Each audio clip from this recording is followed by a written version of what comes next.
Hello friends, आपका स्वागत है हमारे इस यूट्यूब चैनल पे। मैं आशा करता हूं कि आप लोग बहुत अच्छे होंगे। इस वीडियो में एक महत्वपूर्ण जानकारी हम आप तक साझा करने जा रहे हैं। अगर आप रेलवे ग्रुप डी में पहले से जॉब कर रहे हैं और इस वर्ष यानी 2025 में जो वैकेंसी आई है, अगर आप इसका फॉर्म भरना चाहते हैं तो किन चीज़ों को आपको ध्यान में रखना है। एक क्वेरी जो सबसे अधिक चला है, जो मुझे कुछ टेलीग्राम से प्राप्त हुआ है और साथ ही साथ कमेंट बॉक्स में आप लोगों ने हमसे पूछा था कि अगर आप वर्तमान में रेलवे ग्रुप डी में जॉब कर रहे हैं और 2025 की वैकेंसी में भरना चाहते हैं तो उसमें आपको एनओसी मिलेगा या नहीं। तो आपको संक्षिप्त में जानकारी दे दें तो जानकारी ये है कि अगर सेम पे ग्रेड होता है ना तो एनओसी नहीं मिलता है। एनओसी होता है नो ऑब्जेक्शन सर्टिफिकेट होता है। पे ग्रेड जैसे कि रेलवे ग्रुप डी जो है ये 1800 ग्रेड पे का जॉब है। सेम लेवल पे अगर आप फॉर्म भरते हैं तो पहले वाला जॉब जिस पे कर रहे हैं आप, तो वो आपको एनओसी नहीं देता है। ठीक है, एनओसी देने और ना देने का क्या फ़ायदा होता है। देखिए, जैसे कि अगर आपने रेलवे को ज्वाइन किया है तो आपका पीएफ कटना शुरू हो गया होगा। पीएफ जो आपका कटता है, अगर आपको एनओसी मिल जाएगा ना तो ये जो आपका पीएफ अभी कटा है ये आपको बाद में अगर आपका सर्विस चेंज होता है तो उसमें भी आपको ये सभी पीएफ का फ़ायदा मिल जाएगा, क्योंकि ये जितना आपका जमा हुआ है इसका आप यूज कर पाएंगे। लेकिन अगर आपको एनओसी नहीं देता है तो आपको डायरेक्ट रिजाइनेशन लेटर देना होगा, जिसके बाद क्या होगा कि आपका जो अभी तक पीएफ कटा है इसका आपको बेनिफिट नहीं मिलेगा, यानी ये पैसा आपको नहीं मिलने वाला है। तो ये समझ में आ गया एनओसी का क्या प्रावधान है। अब बात करते हैं कि आपको एनओसी देगा अथवा नहीं देगा। तो इसका 100% सॉल्यूशन आपको कोई नहीं बता सकता है, क्योंकि ये डिपेंड करता है कई डिवीज़न, जोन और सेक्शन पे भी। मैं जिस सेक्शन में कार्यरत हूँ यहाँ पे हमसे पहले जो है एक भाई जो हमारे सीनियर थे भैया, तो उनसे पता चला कि उनको सेम लेवल पे मिल गया एनओसी, यानी कि वर्ष 2018 की वैकेंसी से वो आए थे और 2019 की वैकेंसी के द्वारा जो 2022 में एग्जाम हुआ और 23 में उसका ज्वाइनिंग दिया, उसमें उनको सेम ग्रेड पे रहने के बावजूद उनको एनओसी मिल गया। और बहुत जगह ऐसा होता भी है, लेकिन एज पर रूल ये होता है कि अगर आप सेम ग्रेड पे रहते हैं तो एनओसी नहीं मिलता है। उस कंडीशन में आपको रिजाइनेशन ही देना पड़ेगा। तो बात करते हैं कि अगर आप फॉर्म भरना चाहते हैं तो आपको क्या करना है।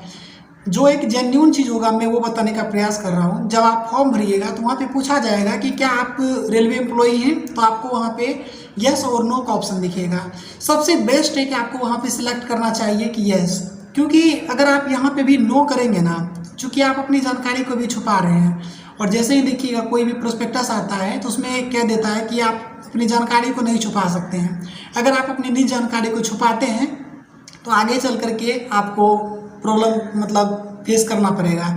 इवन ही आपको यानी कि अगर आपका ज्वाइनिंग हो भी सकता है ना तो उसके बाद भी आपको टर्मिनेट कर दिया जाए।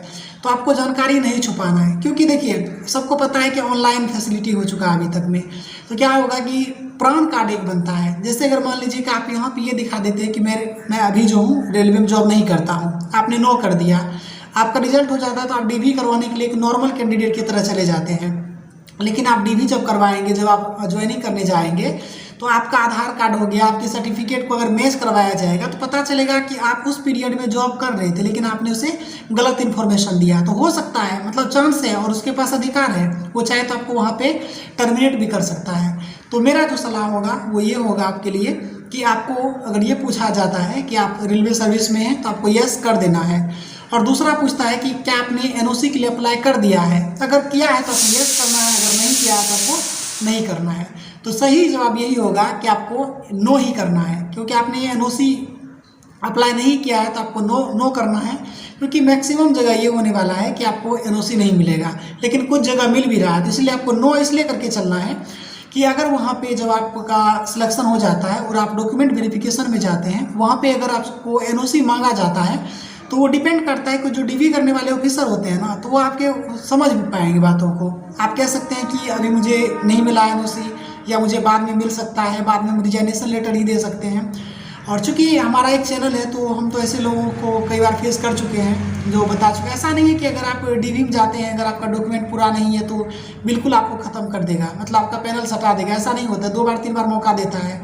अगर आप पहली बार में डॉक्यूमेंट अगर आप पूरा नहीं दे पाते हैं तो आपको फिर बुलाएगा, या वहाँ के जो ऑफिसर होंगे वो इन चीज़ों को समझ जाएंगे कि आप ये भी कह सकते हैं डीवी के टाइम में कि सर अभी मेरा एनओसी नहीं दिया है या हमको नहीं दे रहे हैं, तो हम डायरेक्ट रिजाइनेशन लेटर दे देंगे डॉक्यूमेंट वेरिफिकेशन के बाद, यानी कि ज्वाइनिंग टाइम में। तो ये आपके पास एक विकल्प है। तो शॉर्टकट में जानकारी अब ये है कि आप जो कुछ भी करने जा रहे हैं, तो अगर आप रेलवे एम्प्लॉई हैं तो आपको येस क्लिक करना है। क्या आपने एनओसी अप्लाई कर दिया है तो आपको वहाँ पे नो करना, ये एक बेस्ट विकल्प मेरे नज़र से आ रहा है। बाकी आपको भी अपने स्तर तक सोच लेना है कि आपको क्या करना है, क्या आपको धोखाधड़ी करना है या फिर कुछ चीज़ों में रिस्क लेकर के आप नो करके आप जनरल कैंडिडेट की तरह फॉर्म भरना चाहते हैं। तो फिलहाल इस वीडियो में यही जानकारी है, मिलते हैं नेक्स्ट वीडियो में, तब तक के लिए धन्यवाद।